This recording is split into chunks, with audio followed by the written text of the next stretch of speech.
We are back with the Colts from Indy. 8-9 last year in 2024. Started to make a run.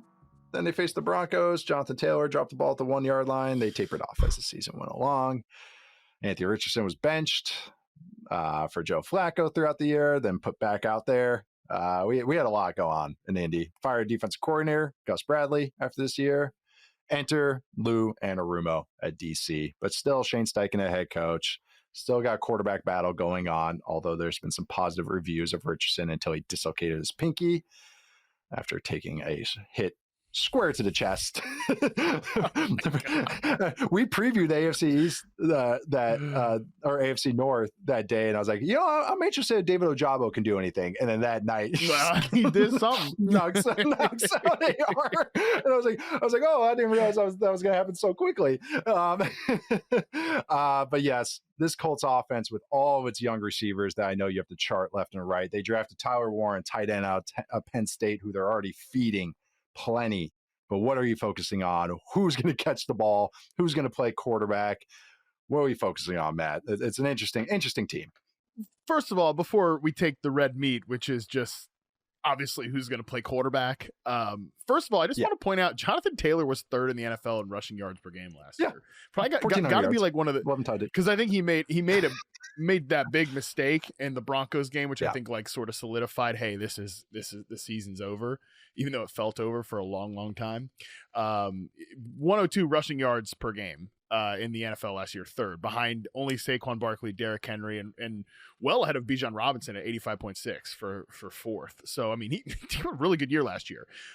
But the focus here is quarterback. Like, who's going to play quarterback? And it's been very snip snap, like in the OTAs and minicamp, and every time they'd talk about consistency, it felt like, all right, Danny Dimes is ahead, probably going to open the week one starter. Oh, Anthony Richardson, shoulder injury. Yeah, it's another step back for AR. And then, he's been getting these really good training camp reviews. Okay, Colts are like, look, I'm Chris Ballard. Patience. You got to be patient with the guy. What are we talking?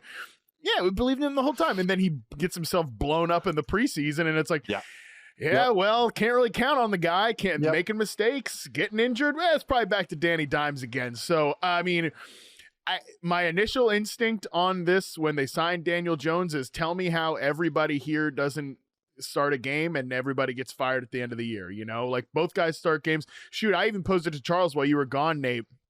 Like, I think Riley Leonard could have like a week 8. Your boy Riley Leonard could have like a week 18 weirdo start in there somewhere. You talking about Riley Leonard? Come on. Yeah, I was like, I think we got to set the. I think I set the. I don't remember, but I think I set the line somewhere like Richardson 8.5 over under games, Danny Dimes 5.5 over under, Riley Leonard 0.5, and I think we took the whatever. Who cares? Doesn't matter. But it's like, I think that was my first instinct, and as much as I truly love some of the pieces of this offense, and I think it would be a good environment, I just don't trust either guy to give them consistent above average quarterback play throughout the course of the season, because I think Daniel Jones, Nate, people just don't realize how much meat he leaves on the bone at this point. I mean, watching Malik Neighbors last year, there's no plays down the football field, and these guys are all definitely some short, outside of Alec Pierce, there's a lot of short to intermediate options here. I mean, shoot, even Adonai Mitchell's been getting hype from training camp. I'm like, did you guys forget that he might be the 5th most targeted player on this team if he can't beat out Pierce for the starting X receiver job? And that's what we're talking about here. Like, there's so many guys to get the football, and I just don't know how they're going to get maximized this year.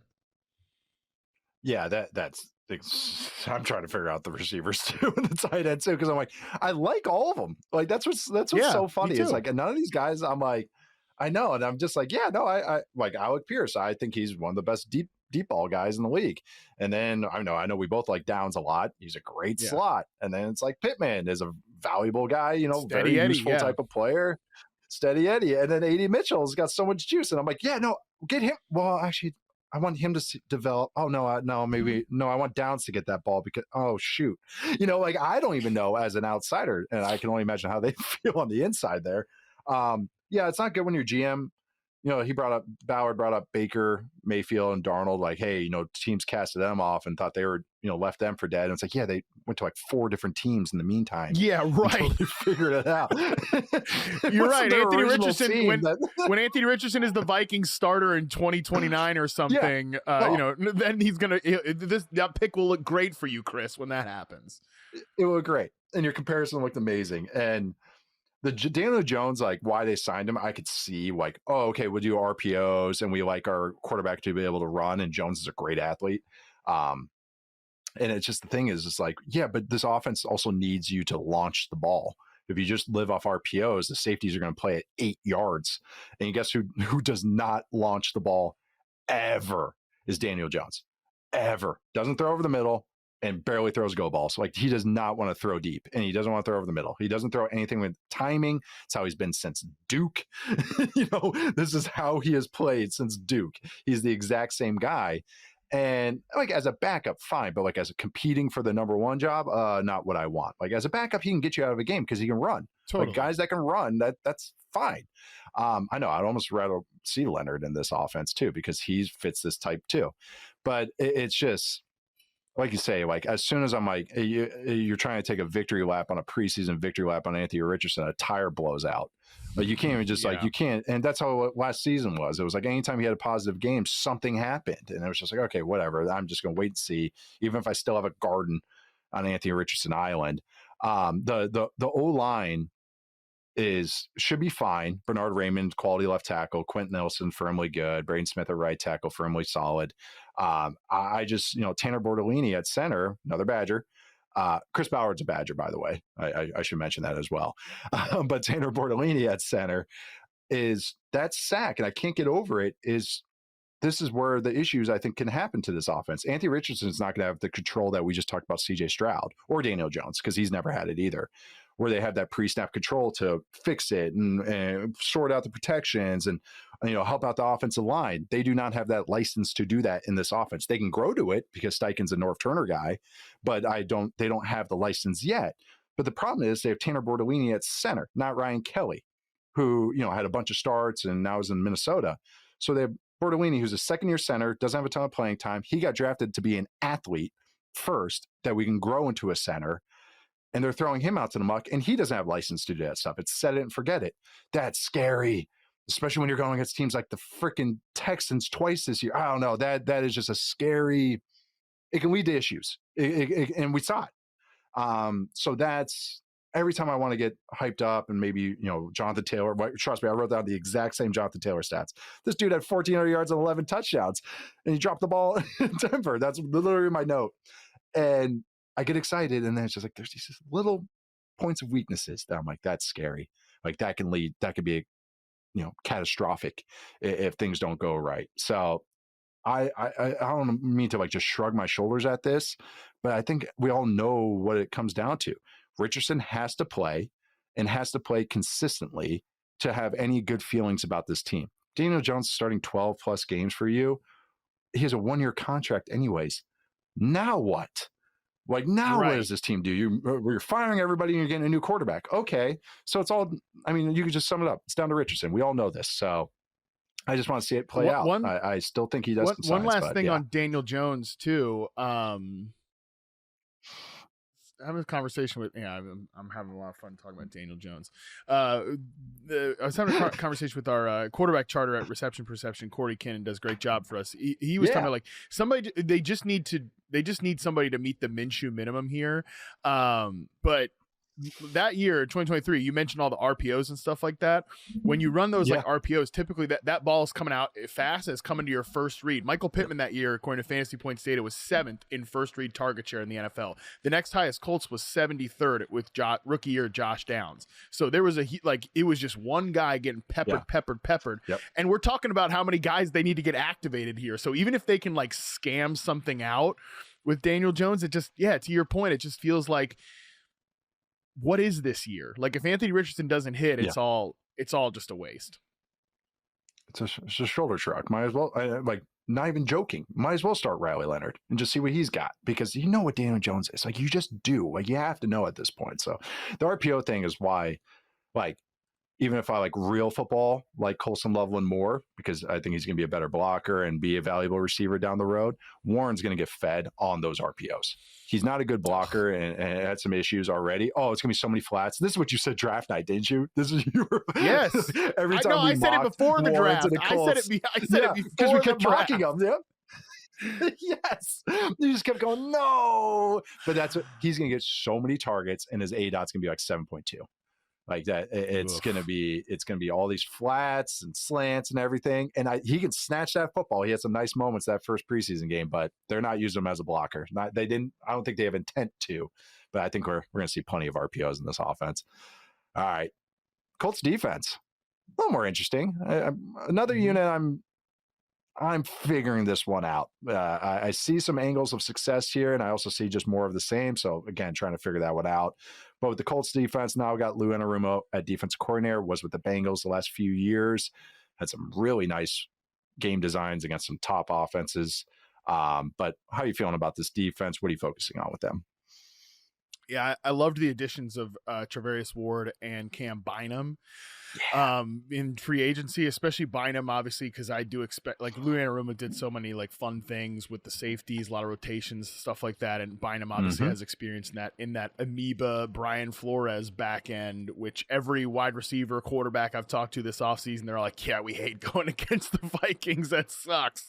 It's just so tough to figure out. And so I think that'll be a big thing for them. Looking back at the Colts last year, towards the bottom of the league in man coverage rate. Ward is a guy I think you can trust in one-on-one situations. So they definitely did not have a cornerback that they could trust last year to do that. Yep. And then they were fourth most cover 3 rate, which of course they were, because obviously Gus Bradley was the defensive coordinator. So I expect them to play a lot more various coverages. I do expect some more one-on-one man coverage looks with Travarius Ward and, whoever's the wide receiver going across from him. So, yeah, and I think your hope is that the coverage on the back end improves to a point. Because, God, I mean, watching this Colts defense back last year, guys are just getting wide open, and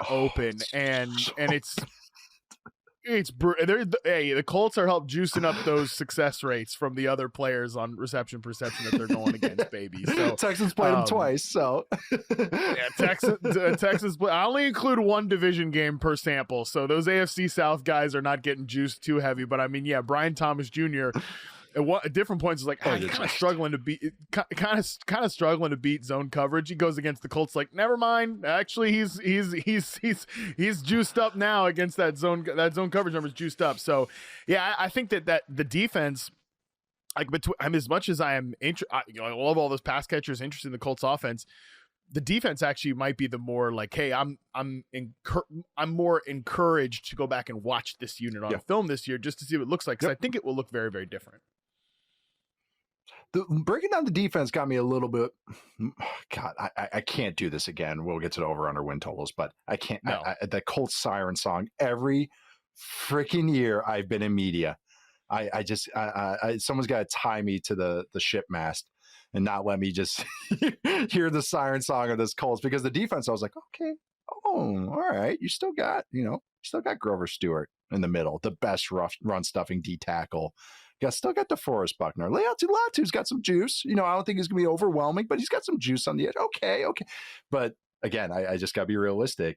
This Gus Bradley was one of the most frustrating play callers in the NFL for me, because he does the same stuff he did 10 years ago, has not adapted his game at all, no matter what the stop was, no matter what his personnel was. And they had a bunch of good run stuffing defenders. So the philosophy of the Legion Boom defense was, we'll be undersized in the front 7. We'll win with speed, but how we make up for that is we rotate a safety into the box. So we win with numbers as opposed to outright size and strength.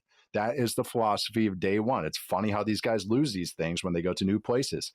But so he's loading the box over and over with Grover frickin' Stewart manning the middle. You do not need to load the box. You need to go empty. You empty the box and run cover 2 to help out your corners that can't cover anybody. And I feel insane that you have to explain these things. I'm like, Gus, I get it. Cover 3 was so good when you had 5 Hall of Famers running around on your defense. You don't got that now. So you got to change. So like that, it was just so frustrating. Like last year, they allowed 6.3 yards to go on average on third down, 31st in the league. Like the whole point of this defense is not to do that. I don't know. I can keep going on and on, but It's they crazy, need to improve that because Anarumo's best stuff is on third down. And then that's when you can really feel the looseness and what his game design, like that is what he's so good at. So I actually think the personnel matches Anarumo better than with Bradley. Not saying this will be an elite unit or even a very good unit, but I think it'll be a solid unit. I think they'll be pretty good against the run and just be a little better against the pass because they got the personnel in flux. Ward looks good too as well. And he had the year from hell personally and on field last year with the 49ers. Kenny Moore's still feisty. They also got a couple interesting safety depth guys. I've always liked Rodney Thomas as a depth guy, but also Hunter Wohler, another Badger. Chris Ballard's a Badger, remember, has had some moments too this preseason. So I'm interested in the defense. Again, I don't think it's a top 6, top 8 unit, but at the end of the season, if they're like 12th, I would not be shocked, just because they have interesting pieces with Anarumo dialing it up. So, again, feeling okay about them. All right, breakout player, though. Who's your breakout player for the Colts? I'm actually really interested in what you have to say because I just went gut instinct here, or whatever my gut said first off, and just fired it out there. Oh, man, it's funny. I did not do that. I waffled on it pretty hard because, look, would I absolutely love to sit here and say, my guy, Josh Downs, is going to go from a guy that's like what I thought you were 800 yard receiver to a guy who, because he's one of the most efficient. Let me just talk about Josh Downs for 2 seconds. Yeah. He's a guy who's one of the most efficient receivers in the NFL since he entered the league. He's been any like time you're looking at like top 10 yards per route run, first downs per route run, he's always popping up on there because he's so good. He's a great young player, but I can't sit here and say, oh, he's going to be nobody on offense is going to get maximized and then pick Josh Downs, even though he's 13th in the NFL in first downs per out run last year. I can't sit here and say he's going to be he's going to break out this year. 10th in the NFL in successful targets per out run, which you use a metric you really like. So yeah, last year one of the most efficient guys per route. Okay, can't say that he's going to be a breakout guy. I'd love him to go from like 800 yards to 1,100 yards. Can't say that. So I just went to defense and I said Latu is going to break out this year because the hope again is that the coverage is better on the back end. The pass rush. I think these guys aren't horrible from a pass rush perspective. They just need a little bit more time than they got last year. They didn't get any to get to the quarterback. So again, I can't sit here and say the offense is going to be what it is. Nobody gets maximized, but Josh Downs breaks out this year. No, I'm going to go ahead and go somebody on the defensive side here. So I wish I listened to your advice there because I did go with one of the receivers and I just said Adonai Mitchell just by default because I was just like, be competent and stop dropping the ball and maybe you and Anthony Richardson can have some connection. It looked good in the preseason game. Heard some. It seems like camp. It was like bunch of drops, and he's kind of slowly turning the corner. But we'll see once those bullets start flying. I got to pull up Mitchell's stats because he was god awful last year. What was he? Okay. Oh, that's including running backs. Yeah, but he was in the bottom half of success rate, all that stuff. Tons of drops, all that. But he's so talented. Right? I love when I do this. I give my breakout player and then I just waffle back. I know because he was terrible last year, but this year it'll be different. I'm trusting the talent. Jones. All right, so the fifth receiver, same success rate per route as Jalen Coker last year. There we go. All right, well, they're just to tie it all together. Same as Calvin Ridley, better than Keenan Allen. Same as Xavier Worthy. So, okay. Yeah, a lot of names I really like right there. But no, I just Mitchell's so talented, though. And I'm still optimistic about him. Inconsistency is the name of his game, which is usually receivers I don't like at all. That's why I like Downs so much, because you can just set your clock to him. And then Alec Pierce, as much as I like him, I know what his role is. He's a deep threat and a blocker. He's a 3-and-D guy at receiver. Very valuable to have on your team, but not a dude that gets 1,000 yards. He's always going to be, I think, just a super role player. And then what am I going to do? Say Anthony Richardson when they're still in the middle of a quarterback battle? And I didn't look at the defense on it. So yeah, Adonai Mitchell is my answer. Degree angle. That's your breakout player. Yes. Right. It's Pinky's like, it looks like Torrey Holt.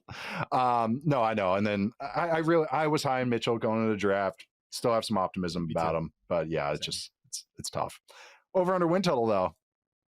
7. Where are they at? 7.5.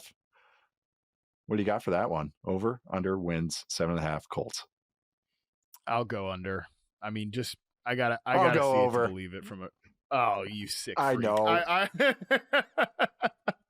gotta the see sick it to thing would be believe to it say they win the division, which I'm again, tie me to the mast. Don't let me get there. No, but yeah, it's this Colts. I'm glad you went under because it's like just let me just have the over, and I'm fine with that. I'm sure Charles is under too.